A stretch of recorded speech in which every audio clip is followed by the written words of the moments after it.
ओम तत्पुरुषाय विद्महे महादेवाय धीमहि तन्नो रुद्र प्रचोदयात्। सावन मास में जरूर सुने अमर सुहाग और संतान प्राप्ति की यह कथा। इस कथा के श्रवण करने से मनोकामना पूरी हो जाती है और घर में आता है भरपूर धन तथा पति की आयु लंबी होती है और साथ ही संतान का सुख प्राप्त होता है। सावन मास को शिव भक्ति और स्त्रियों के सुहाग की रक्षा के लिए विशेष माना जाता है। सावन मास का जो महीना है भगवान शिव की पूजा का महीना है और साथ ही स्त्रियों के लिए अटल सौभाग्य प्राप्ति का वरदान प्राप्त होता है।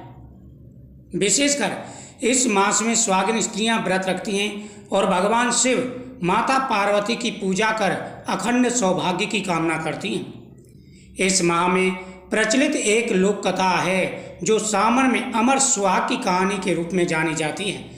इस कथा का श्रवण जरूर करें। बहुत समय पहले एक गांव में एक गरीब ब्राह्मण परिवार रहता था। उसकी बहू बहुत ही धर्मपरायण और पतिव्रता थी।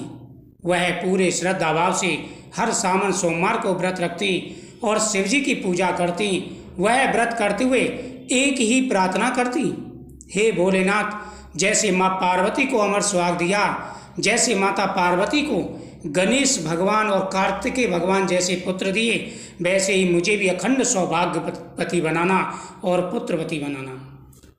इस प्रकार से भगवान से वह प्रार्थना करती थी।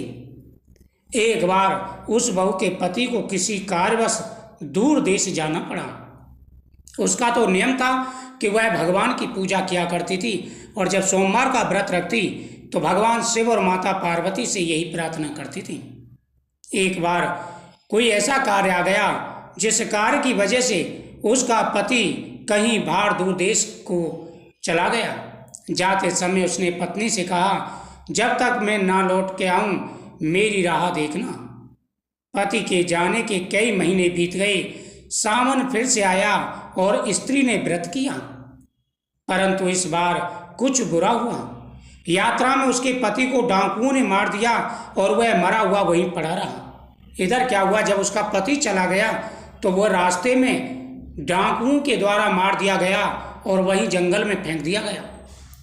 इधर सावन का दूसरा महीना आ गया और उस स्त्री ने भगवान शिव की पूजा की, भगवान शिव की व्रत रखने प्रारंभ कर दिए।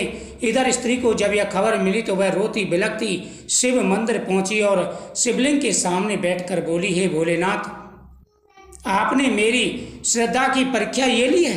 मैंने पूरे सच्चे मन से आपकी पूजा की, हमेशा अमर सुहाग का वरदान मांगा, पुत्र का सुख मांगा। आपने मुझे ये वरदान दिया, मेरे पति को ही मुझसे छीन लिया, मेरा सुहाग ही उजाड़ दिया। हे भोलेनाथ, आपने मेरी ऐसी कठिन परीक्षा क्यों ली? मैंने आपके व्रत की पूजा की, परंतु आपने मुझे सुहाग का आशीर्वाद न देकर के मुझे विधवा बना दिया। यह आपकी कैसी माया है? यह सुनते ही मंदिर में शिवलिंग के पास एक दिव्य प्रकाश निकला और स्वयं भगवान से प्रकट होकर उन्होंने कहा, तू सच्ची श्रद्धावान और पतिव्रता स्त्री है। तेरी भक्ति से प्रसन्न होकर मैं तुझे वर देता हूँ। तेरा सुहाग अमर रहेगा और तुझे सुंदर पुत्र की प्राप्ति होगी। इतना कहकर उन्होंने उसके मृत पति को जीवित कर दिया। दोनों पति पत्नी ने शिव भगवान के चरण धोए, उनका आशीर्वाद लिया और भगवान शिव की प्रार्थना की। भगवान शिव ने प्रसन्न होकर के, उनकी सच्ची भक्ति से प्रसन्न होकर के उन्हें अखंड सौभाग्य प्राप्ति का वरदान दिया। उनके मरे हुए पति को जीवित कर दिया। तो पहले समय में इतनी शक्ति होती थी, इतनी पावर होती थी पतिव्रत धर्म में।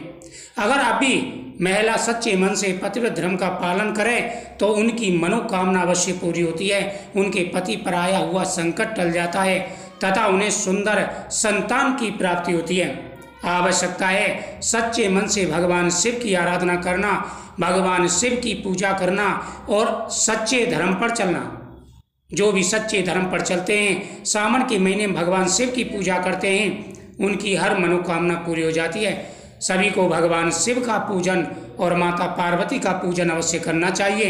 इससे हर प्रकार के कार्य बन जाते हैं। ओम नमो भगवते वासुदेवाय नमः, ओम नमः शिवाय आदि मंत्रों का जाप करते हुए इस कथा का श्रवण करें।